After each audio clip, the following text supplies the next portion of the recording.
Good evening and welcome to the Business Day. I'm Vashan Brown. The United Nations Commission for Narcotic Drugs has voted to remove Ganja from the list of most dangerous drugs. Before now, Ganja was listed alongside drugs like heroin, morphine, opium, and cocaine. The long-awaited reclassification has been welcomed by local players in the medical ganja industry.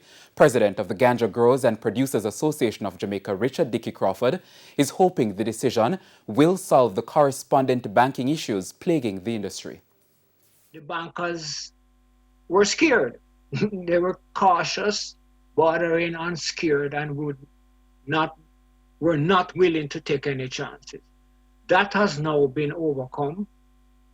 We even have an investor right now who has had permission from the banking system as well as the FDA to produce ganja products in Jamaica and then ship them when finished to the United States of America, all above board, all legal.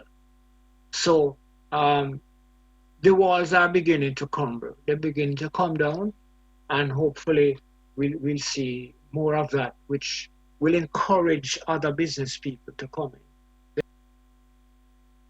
The reclassification was very close, passing by a 27-25 margin, with Ukraine abstaining. China, Pakistan and Russia were among the countries that opposed the reclassification.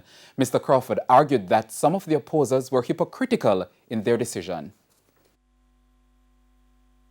Much of the socialist black countries totally vote against it. The irony of one of that issues is that whereas China votes against it, China is the largest supplier of hemp in the world. So people have different views and they use their assets varyingly. The Ganja Growers and Producers President is now insisting that the government follow the international guideline and also reclassify ganja under Jamaican law. Industry Minister Audley Shaw has announced a national 5-year manufacturing growth strategy. He says the strategy is one of several initiatives to help Jamaica recover from the effects of the COVID-19 pandemic.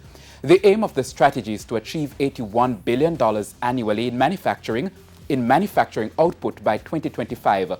Mr. Shaw also noted that a concept paper for the National Services Policy and Implementation Plan has been approved by Cabinet. He says the policy will allow Jamaica to better access regional and global markets in areas such as health as well as the creative and financial industries. Currency trading ended today with the US dollar selling for $146.61. The Canadian dollar sold for $112.67. The pound closed at $194.83, while the euro is going for $179.60. The JC Index lost 1,431 points today, while the Junior Market Index gained 1 point. Among the winners were CNWJ Cooperative Credit Union, Deferred Shares, Consolidated Bakeries, Epley Caribbean Property Fund, First Rock Capital Holdings, and Lasco Financial Services. On the losing side were ISP Financial Services, Sterling Investments, Jamaican and US dollar shares, JMMB Group 7.5%, and Radio Jamaica. And that's the Business Day. I'm Vashan Brown. Have a good evening. The Business Day, brought to you by. From Home Sweet Home to LED, we've been helping to put a smile on your face. Sagicor, celebrating 50 strong years.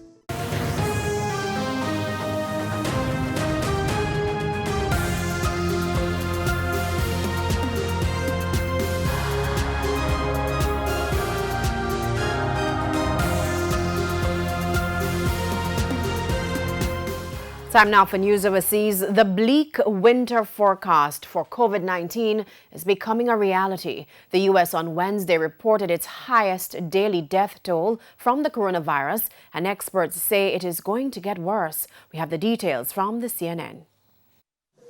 A grim picture now, a dark outlook ahead. This is a very, very difficult and dangerous time, and if we don't change our ways, this will not be the top of the curve. More than 2,800 Americans lost their lives to COVID-19 on Wednesday, the highest daily death toll of the pandemic. The American Ambulance Association says the 911 emergency call system is at a breaking point. The number of new daily cases and hospitalizations is also soaring. Doctors, nurses, respiratory techs, they are tired. They are stressed. They are pushed to the limit. The Biden-Harris administration will take control of the U.S. response to the pandemic in 7 weeks. And the nation's top infectious diseases expert, Dr. Anthony Fauci, met with the transition team virtually on Thursday. This as states prepare to receive their first vaccine doses, pending the federal government's sign-off, which could come next week.